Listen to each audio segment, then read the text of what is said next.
Dans la vallée de la Molinier, un deuxième village a l'honneur d'être inscrit parmi les plus beaux villages de Wallonie, c'est Sauzois. Et pour nous en parler, on accueille Olivier Carly. Bonjour.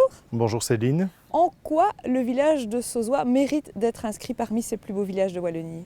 Il y a tout d'abord le fait que Sauzois est un village relativement bien préservé au niveau architectural. Il a gardé une certaine homogénéité. Il a gardé une certaine intégrité également dans sa structure du bâti. Donc on n'a pas ici un village-rue, on a gardé le centre, le noyau d'habitat avec les quelques petites rues autour du centre, autour de l'église principalement. Et Sauzois bénéficie également donc de classements reconnus donc par la région wallonne de son église qui est classée depuis 1975 avec le site qui l'entoure, ainsi que d'un site naturel qui se trouve ici à peu près au-dessus de nous, qui est la réserve naturelle de Ranzinel, qui est classée réserve naturelle depuis 1989. Est-ce que vous avez un conseil pour les gens qui viennent visiter Sauzois? Un petit conseil, laissez votre voiture dans le centre du village. Il y a quelques places de parking qui ont été initiées lors de la réfection grâce au Fonds FEDER il y a de ça 3-4 ans.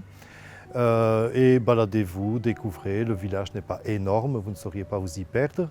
Il y a des panneaux d'indication fort bien faits qui vous indiquent les points remarquables comme l'ancienne brasserie, l'ancienne école, le pont du chemin de fer, les quelques maisons remarquables du XVIIIe siècle, la grange aux dîmes, l'église bien entendu, et qui vous initie, qui vous peut-être va vous faire permettre de partir dans les bois et de peut-être rejoindre Maretsou, peut-être rejoindre Donnet ou les autres villages qui nous environnent.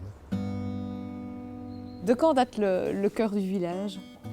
Tel qu'il se présente actuellement, on estime qu'il est essentiellement du XVIIe et du XVIIIe siècle.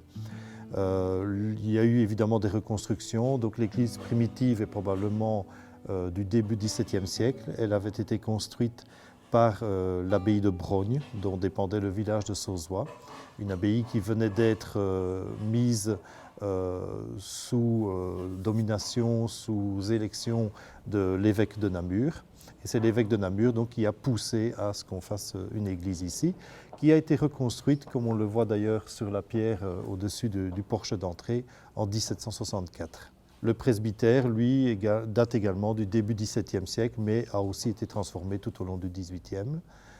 Et la grange aux dîmes que l'on voit là, donc, il est inscrit donc 1646 par encre au-dessus des deux portes d'entrée.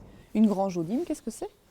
Eh bien, c'est tout simplement une pratique qui, évidemment, n'existe plus du tout actuellement. C'est une pratique du Moyen-Âge qui a perduré jusqu'au temps moderne.